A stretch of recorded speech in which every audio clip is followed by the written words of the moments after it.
Thank you, Mr. Ambassador, for finding time in your busy schedule to talk to us. Now that your tenure in Georgia is getting to the end, just to summarize briefly the US-Georgia relations, like where did it stand when you came here and where does it stand now? It's a great opening question, and I'm delighted to get a chance to talk to you and, by extension, your readers as I conclude my official tenure. Although I very much expect to be back in Georgia in the future, and will continue to be really interested in what goes on here in the interim. I guess the way I'd summarize it is to say I think we've both strengthened and deepened the relationship over the last 3 years, and I think, in part, what we've seen is a public recognition and acknowledgement of a lot of the work that actually was already happening, but took a little while for public perceptions to catch up in terms of the depth of some of our interactions in whether it's defense cooperation, whether it's some of the assistance programming, whether it's work to promote Georgian exports to the United States, which is a pretty unusual thing for the U.S. government to do. Normally we're in the business of promoting American exports overseas. And also, I think the 20th anniversary this year has given us an opportunity to capture for a lot of people the breadth of contact between not only the two governments, but the two societies through all kinds of educational institutions, through the many alumni of high school and university programs in the States. So I think the relationship is in really good shape, and I think there are some really good foundations for further growth and development and deepening in the relationship going forward. What has changed?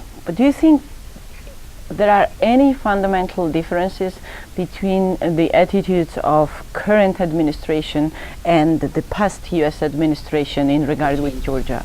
I really don't think so. And as we talked about when I first arrived, and there was still a lot of nervousness and anxiety in Georgian society about what the so-called reset in U.S.-Russian relations would mean for this country, and concerned that it would come at the expense of our commitment to this country and its people, and to some of our fundamental principles, most notably the one that people should be able to choose their own futures in this neighborhood. And I think what we've seen over the last 3 years is that there really hasn't been that transactional approach to the reset, that we've simply focused on those areas where we thought it was important to make progress with the Russian government. But we have also held very strongly to our principles and had some very heated disagreements with them, sometimes in public, more often in, I'd say, behind closed doors, about our respective views on the situation in Georgia.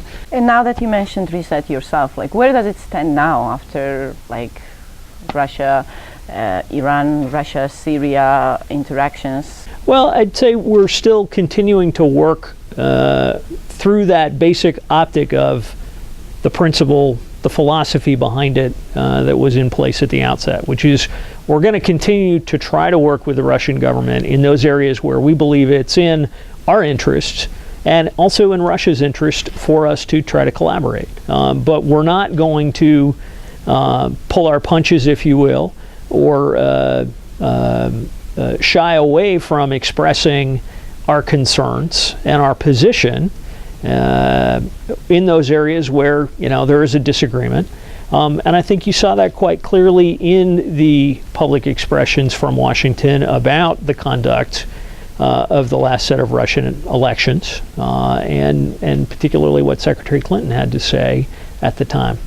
A couple of weeks ago, you spoke about Georgia's past, present, and future at the Washington-based think tank Atlantic Council. You said that the major challenge we Georgians face, and I quote, whether Georgia can continue to modernize, develop its economy, and strengthen its democratic culture simultaneously. I don't think anybody would argue with that. Can you think of something that jeopardizes this process inside or outside country? what I was referring to is a tendency, and not only in Georgia, but in some other countries, who are facing the real tough challenges of modernizing infrastructure, developing an economy, reducing unemployment, and trying to show big results for citizens quickly on the issues that matter most to them. Sometimes with those pressures from an electorate, there's a temptation for people to say, look, we don't have time for a long, protracted debate in Parliament about these issues. We need to move quickly. We don't have time to have public meetings about the pros and cons of a particular type of investment or a particular set of government spending proposals. We don't have time to involve the community in a discussion about whether a particular investment that might impact the local community in some way prompts us to rethink it and maybe redesign it. And what I was trying to capture is that it's really important not to see those as a zero-sum trade-off, that you can make those short-term expedient decisions not to have those broader conversations with society or to provide transparency about what government is doing, but it comes at a cost to development of democratic institutions. And I think for Georgia to be fully successful going forward and to fully realize its aspirations, it will be important for people to continue to feel that they have an increased stake and an increased degree of participation in government. You know, another thing I said in that discussion was, I think too many people in Georgia, and indeed in lots of other places, but since we're talking about Georgia, that's what I'm going to confine myself to. Too many people in Georgia feel like governance is something that is done to them as opposed to something that involves them. And so the challenge, I think, longer term for this society, particularly to be able to withstand some of the challenges that may come from living in this neighborhood, is to increase the percentage of people who feel like they have a direct role in decisions affecting their communities on more than just election day every year. Do you think that Georgia's security issue has a role in that process? What's the correlation between democratization and like modernization of Georgia and the security threat Georgia faces? I think it's fair to say that perceptions or feelings of insecurity undoubtedly retard development in some respects. No one makes good decisions when they are afraid. It's very hard to look at things objectively, to do cost-benefit analyses, to think through the possible consequences when you're afraid. And that's not to overly dramatize the situation today. But clearly, you know, people are still concerned about the potential for renewed conflict and the unresolved status of the territories, and that plays a role in shaping perceptions about what the major challenges are going forward and what the best ways are to try to address them. I think in that regard, government, not just government, the media, everyone in society who's participating in these public discussions and debates, you know, has an obligation to try not to spin people up, but to try to address issues, particular instances, objectively and with a clear eye to their potential for a real impact on the situation. You just rightly noted that sometimes there is not much like debate involved when like we're deciding on important issues. But let me bring you one example. When last year, during last summer, the law on the status of religious minorities has been amended by the parliament. The major argument from those who opposed the legislation was that there was not enough debate, and like they were requesting some like timing and so on and so forth. And in the meanwhile, we could see that like those who were against adopting this law were playing well with the public sentiment. I mean, how should government act in such situation when you have a right thing to do, but at the same time you don't want to give time to your opponents, like to use this time to, you know, like play on sometimes like not so liberal sentiments of Georgian population? It's a great question, and you know, you've probably identified one of the areas where there is most clearly that dynamic tension between realizing an ideal and a good objective issue where there needs to be important forward progress. And as we said at the time, and you know, I'll say it again today, we thought that passage of that legislation was a really important constructive step in acknowledging the legitimacy of other faiths and confessions practiced by many of the citizens of this country. The challenge is to do it, I think, in a way where you can have a legitimate public debate about it, but to do that in a way that doesn't inflame tensions or end up with people promulgating or advocating violence to try to prevent it from being passed. And you know, partly that is a function of also evolutions in Georgian democratic culture. And the obligation that opponents of particular aspects or whether it's legislation, whether it's an overall policy direction, the obligations they have to conduct themselves with respect for an opponent's viewpoint, even if they disagree with it, and to not advocate violence as a solution.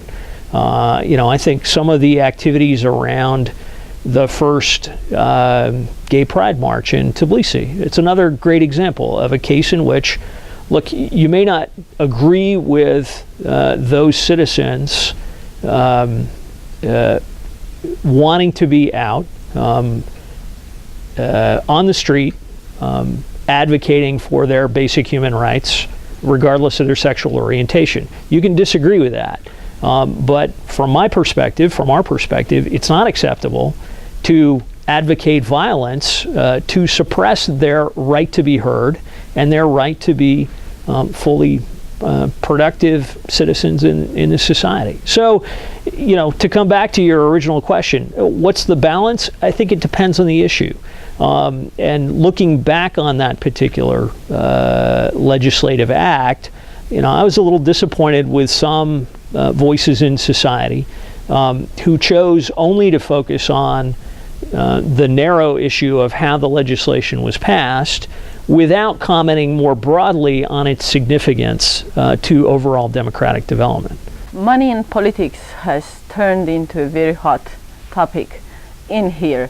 I mean, what is the correlation between them, like from the US perspective? I mean, because political money has been regulated in the United States for a long time, and you have a long history on that.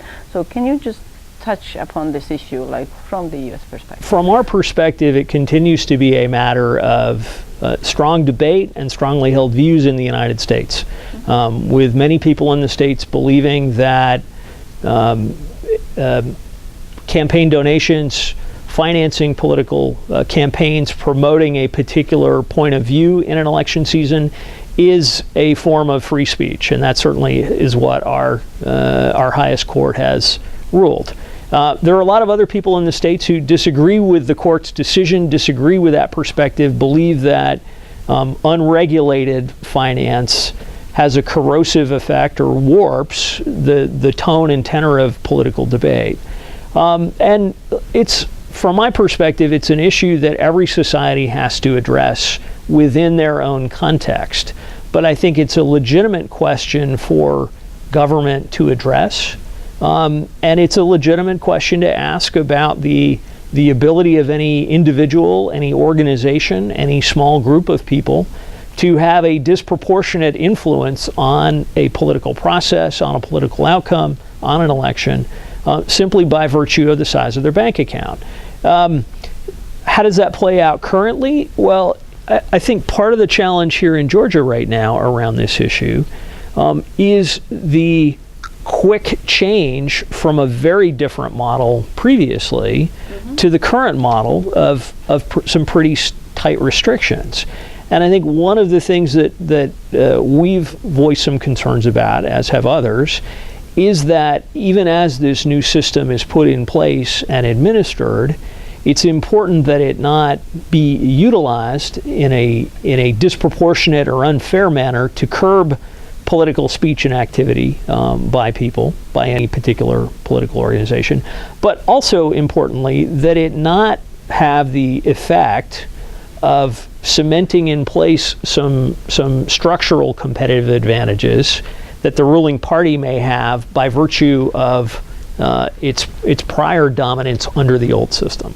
Again, I'm just getting back to your Atlantic Council speech. You spoke about the necessity of promoting fact-based reality versus somewhat mystical reliance on opinion, I quote. Can you please elaborate on that or bring an example of what exactly you mean?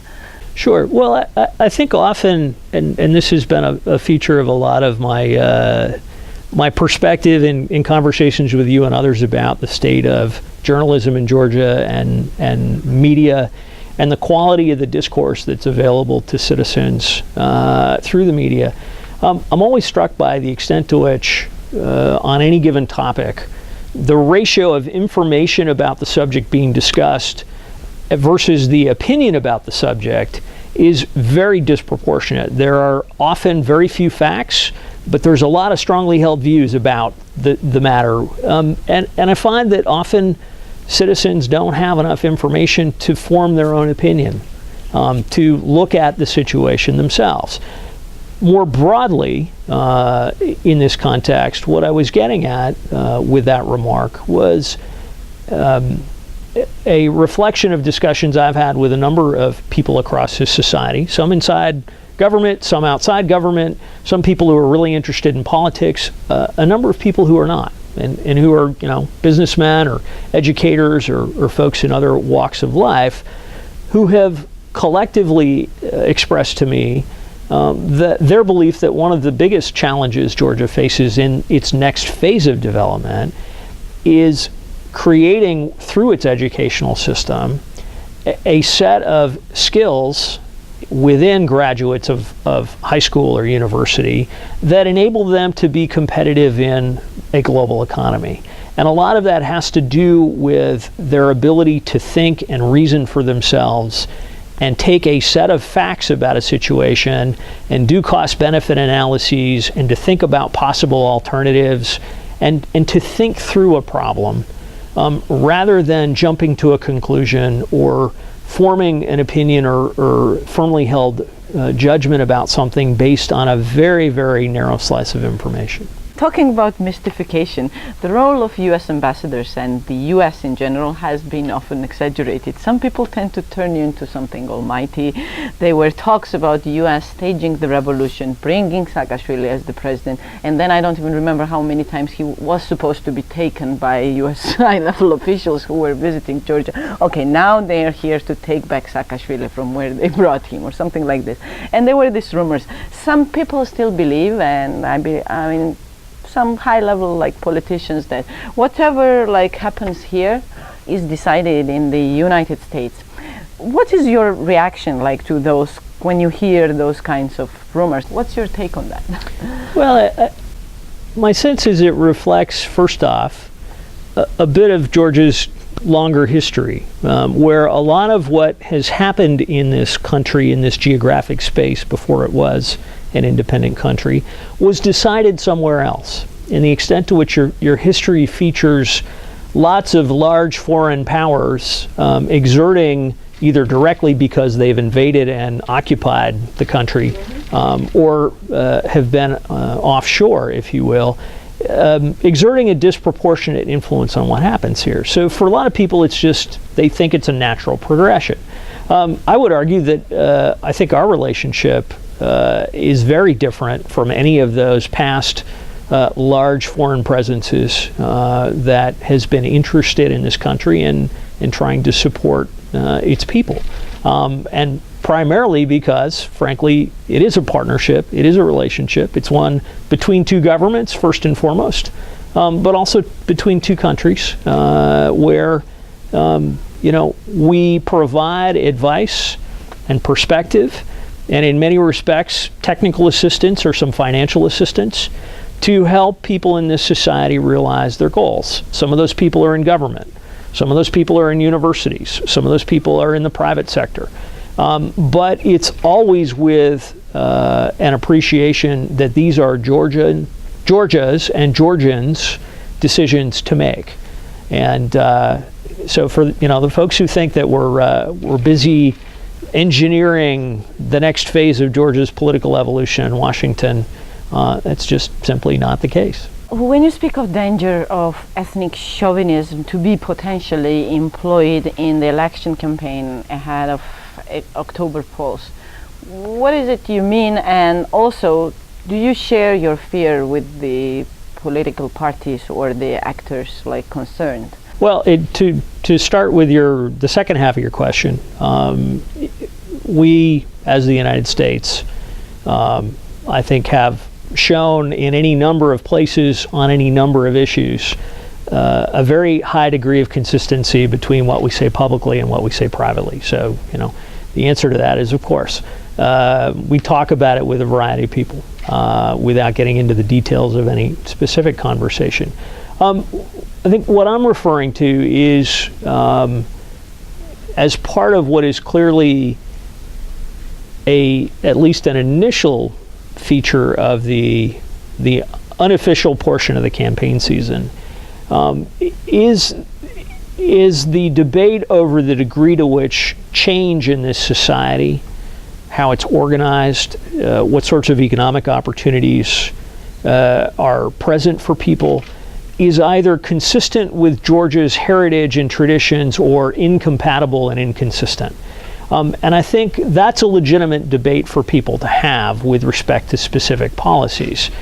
Where I would hope it would not go is into a discussion of what it means to be Georgian, if the answer to that question that is being advocated by some political actors is that to be Georgian, to be a Georgian citizen or a full member of this society, you must be ethnic Georgian in heritage and a believer of and an adherent to the Georgian Orthodox Church. Both of those are important, obviously, dimensions to this society, and we have a great deal of respect for the church and its role in society. But it's also clear to us that there are a number of other folks from citizens from different ethnic backgrounds who have different confessions that they adhere to. And I think in any modern democratic Western society, you see an acknowledgement that citizenship is more than simply a question of ethnicity and faith. Current U.S. administration officials often underline the importance of labor rights, importance of trade unions when they visit Georgia, and sometimes it leaves us with the impression that U.S. government presses on Georgia something that's not that fully embraced even by a U.S. electorate, just to bring up the Wisconsin trade unions incident. What is it in there with current U.S. administration and the trade unions?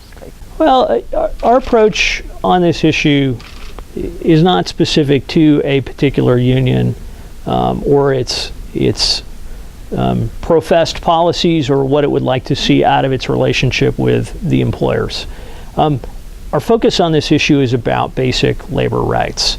And in this regard, most of the international community believes that Georgia is out of step with a core set of basic standards that virtually every other country in the world has signed up to.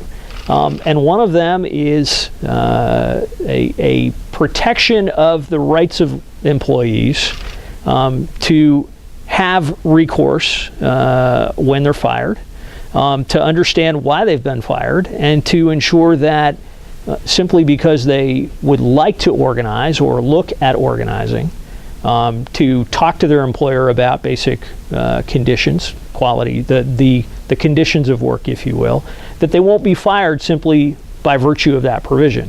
Now, It's true that the Georgian Labor Code indicates clearly that people cannot be fired simply for organizing.